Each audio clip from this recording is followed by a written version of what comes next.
everyone, welcome to my studio and welcome to my YouTube channel. Hope you like my videos and the presentation. Today I would like to show you how I'm painting wildflowers on a board covered with a watercolor ground. I'll be using watercolor washes and acrylic inks, and a little bit touch up of gouache paint. So let's get to it and see you at the painting board. Okay, sketch is done on a press board or hardboard, or people calling masonite board. I'll be using a dipping pen with acrylic inks. And the main reason why I'm using acrylic inks is when I will be painting with a watercolor or gouaches, I don't want any smudges. Here's a little container where I'm putting my inks. Maybe I want to be clumsy, so I don't want any spills. So right now I'll be inking the sketch or lines I did with a pencil. As you see on this close-up, I'm not following the lines. I'm just lines of only kind of guidance for me. Okay, inking is done. Now gonna be the washings. I'll show you right now that I saved the old watercolors or dry watercolors. I'm gonna be charging them with water and then using my washes, which is great about watercolors and gouaches that you can stop anytime you want it. And if the paint dry, you can reuse it by just putting water in and mixing. You cannot do this with acrylics or water oils. So right now I'm doing first wash with different colors. Here's olive green, and I'll be mixing sort of wet on wet. Usually that kind of techniques using on oil paint, sometimes acrylics. Well, I can do this on with watercolors. And the ground is fantastic for that kind of type of paintings. That's a watercolor ground, and doesn't take a paint great as paper, but as you see it, it just, I mean, if you like a little very delicate pastel look, that's the ground to go with that.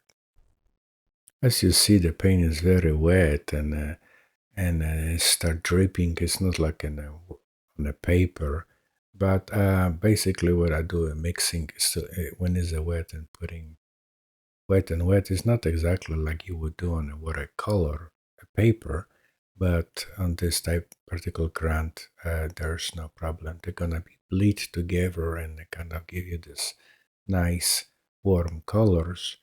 And sometimes it create hard edges, which is for me is great. Great is no problem with that because this is abstract approach, so I'm not realistic, and the hard edges will be just emphasizing the paintings and the wildness of the wild flowers.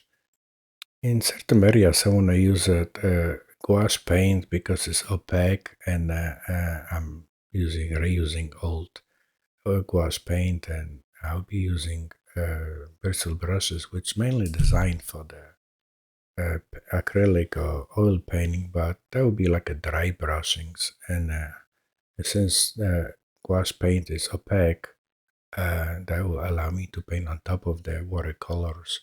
As you see it, I'm covering little bit lines or ink lines, which is okay. I want them in correlation with the paint and line and texture. You see it, I'm using also sponge to clean my brush, and that should create as little scratches and marks of the bristle. Right now I'm kind of using lifting paint with a sponge. I'll be also using the brush to lifting. I want to make a little sort of 3D effects, and the middle area gonna be a little lighter, and by lifting I will create the little effects of steams and the movement of the grass and the flowers. itself. Like you see, I'm using the bristle brush to lift the paint. I clean my brush against the sponge, dipping in the water and doing this process over and over to create a little effects of drama of the flowers and stems and all the grass surrounding.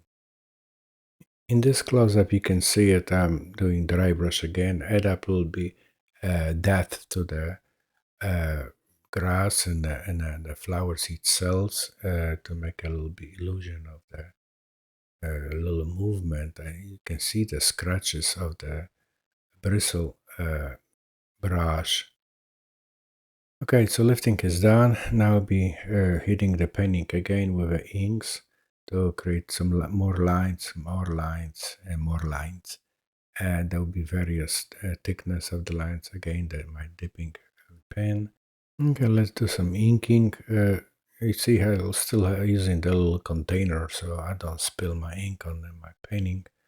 I will just doing the lines to emphasize of the grass movement and illusion of the wind going through the grass, make the little vibration of the grasses and flowers, petals and stems. In this close-up, you can see it. I'm using also liner brush to create a little bit thicker lines, and it's no point to using the dipping pen. Brush will do that's fine.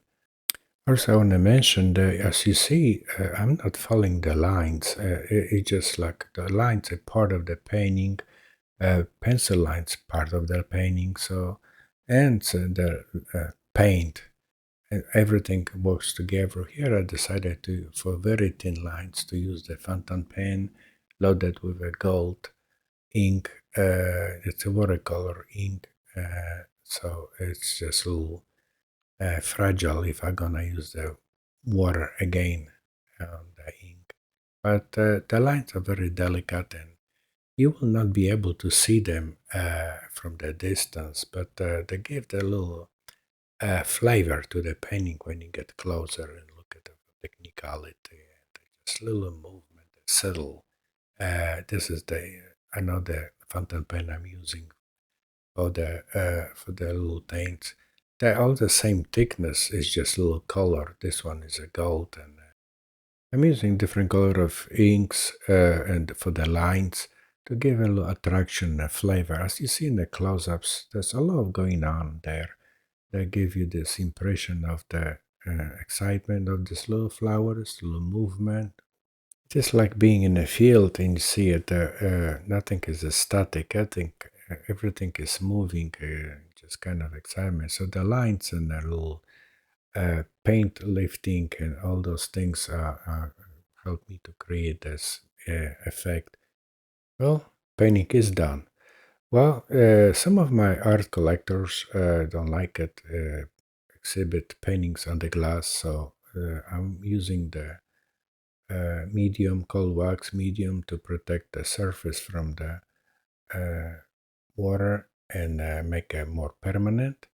And this way they don't need to be exhibit the artwork on the glass. Just like oil paintings or acrylic paintings. Now it's finished. I hope I'll be able to see you again and keep painting.